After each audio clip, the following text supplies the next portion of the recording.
Some actors don't just play a role, they define a generation. These stars went from talking about their movies on 106 in Park to becoming NAACP Image Award nominee and winners.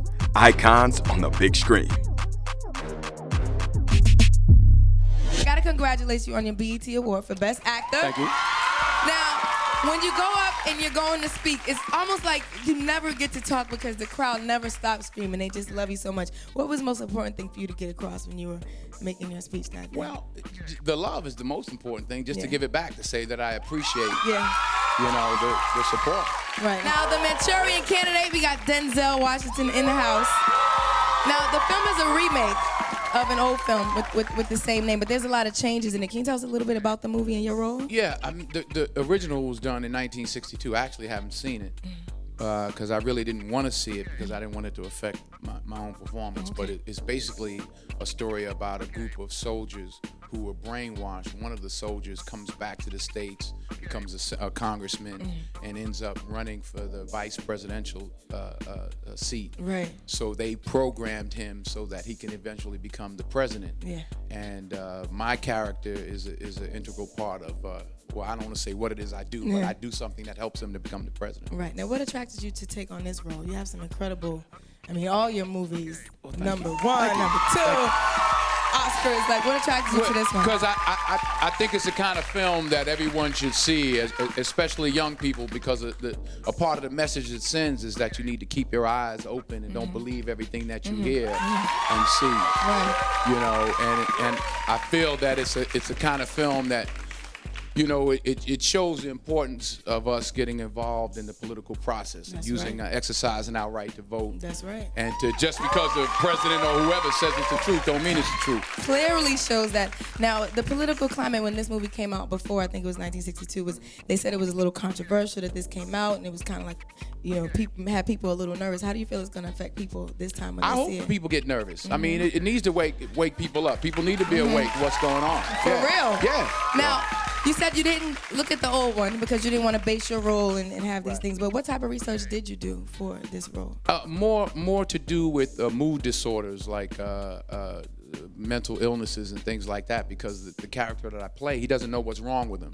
So he's not sure if he's mentally ill, if he's bipolar, or if he's got Gulf War syndrome. He comes to find out later on that they put something in his body and they're controlling him. Yeah, he's not bipolar at all, which is scary. Yeah. Because what goes on. Yeah. Now, you've won 2 Oscars already. Best Supporting for Glory. Best Actor last year. Now, so going forward in your career, and you start your roles, do you ever think about that pressure of that, or do you just go and do the best you can? No. Like my mother says, man gives the award, God gives the reward.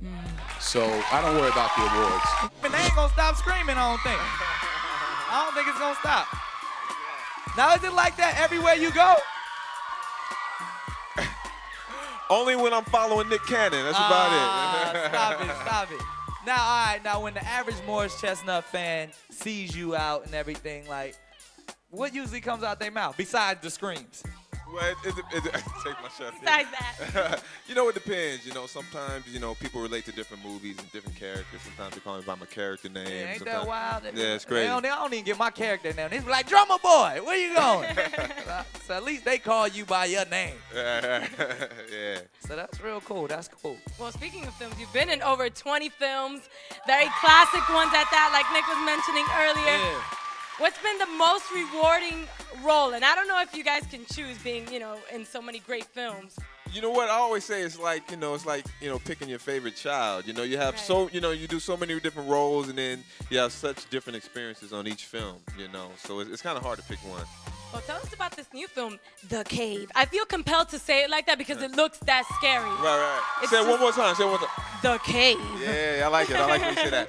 The Cave is like a horror movie. It's about these cave divers who go like 300 miles underneath the surface, and they explore these underwater caves. And while we're down there, we come across these alien-like creatures, and so it's a race to get back to the surface, before somebody dies.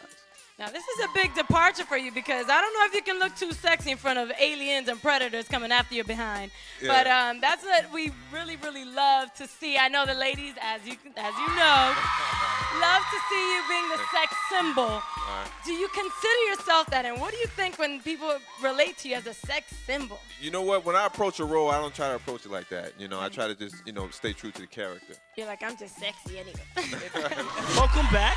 Thank you, man. Thank you. Thanks I don't even think I need to ask because just by their reaction, now you moved from LA to New York. Yeah, I'm in New York. For your new show, Love Monkey. And by the reaction, it seems as though NY is showing you a lot of love. Yeah. No doubt.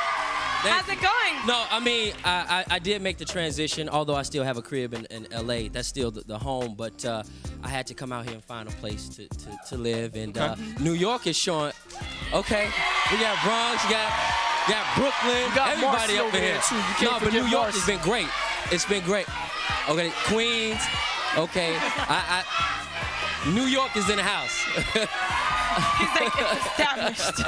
It's established. No, but no, it's been great. They've been giving me a lot of love out here ever since I've been here. Everybody's been really good and receptive, and I'm having a great time doing this TV show. You know, mostly I do films, but I wanted to make that transition into the television world. Yeah, we're gonna get all up in your business about Love Monkey a little later on. Yep. No doubt. Now, speaking of films, BET recently did a survey of the top 25 movies of all time, and 4 of yours made the list. Now that's real big. Y'all can cheer for that. That's big. Now, how does it feel to be up there with the greats, the great acting legends, and be a part of cinematic history? It feels really good, and I'm so honored and blessed to have a career that I've had. You know, a lot of people who I started out with years ago, some people are having a tough time, and a lot of people aren't around. But for me, I've been able to make a living out of Hollywood movies and what have you, and it's been a blessing, man. I'm really happy to be up there with some of the likes of the Denzels who were nominated for those best movies. Exactly. To be in that category with all those great actors and directors and producers and writers for black cinema means a lot to me, that I can be hopefully etched in history. Yeah, that feels good. Oh yeah. Come sit down, Laurence Fishburne. I have the mic. Yeah. How you doing? I'm good. Happy to have you here. Happy to have you here. Thank you very much. So tell us about your role in Biker Boys. Well, first of all, let me tell you how good it feels to have the microphone in my hand. I never get to hold the microphone. No, this is wild. I like this. Yeah, this is pretty nice. Okay. Anyway, the movie. Biker Boys. Biker Boys. The role. I haven't seen it yet. Have you seen? I want to go see it. I'm dying. It's blazing. Yeah. It's blazing.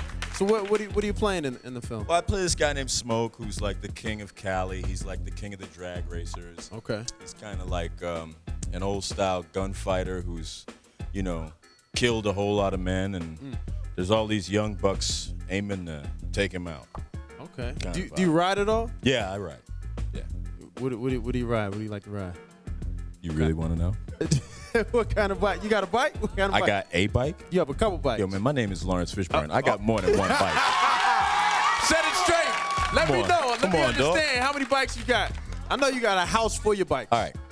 I got the 916 Ducati that I rode in a movie called Fled. Okay. All right. Peep this. I got a Captain America replica bike, like the bike Peter Fonda rode in Easy Rider. Peep this. You ready? You ready? You ain't ready. You ain't ready. I'm ready. You ain't ready. What you got? I got a 2000 Indian Chief. Custom color. You can't get the color nowhere. Now, why Forget about it. Should advice? you want me to keep going? Oh, you can stop. You can just. You all right now? You good? All right. Yeah. Give it up for this man and his bikes, man. Now you've done several other action movies.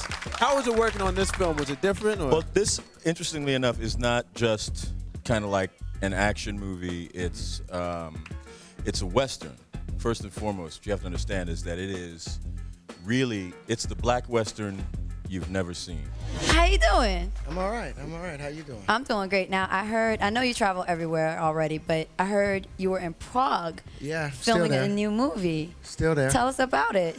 The movie's called Red Tails. It's a George Lucas production about the Tuskegee Airmen.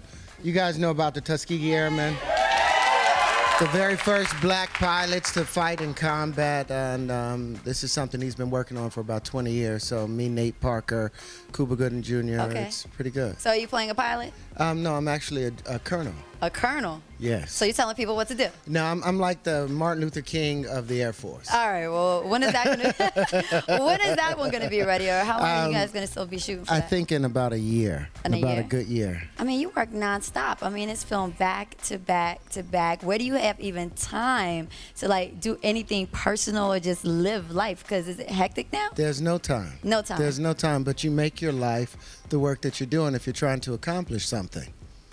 Okay, well, I know you were trying to accomplish your music very tough, and you finally came out with your album, which is really a good look. I don't know if anybody has heard Terrence Howard's music, but it definitely is something you got to get. The ladies are loving it, too. They know what I'm talking about. Do you even have time to work on your music anymore? Yeah, I'm working on the second album now. Congratulations. Yeah, thank you. Do you work on it while you're in Prague? Do you let people listen to your music? Yeah, I mean, no. Mostly it's a system of sitting up and writing and finding something that's comfortable for you and something that you're trying to say. Well, what about the Tribeca Film Festival? Because that's coming up, and that's also a very big look. Do you even have time to attend all these different film festivals and everybody that wants your appearance? You attend as many as possible. Anything, you got to remember, in this job right here that we're trying to do, it's about getting as many people aware of you and what you're trying to do as possible. So you stay busy until you're ready to retire. So if I have to go to 50 different film festivals, it'll be 50 film festivals. But I will accomplish my goal. From 106 in Park to Hollywood royalty, these stars didn't just shine, they set the stage for a legacy.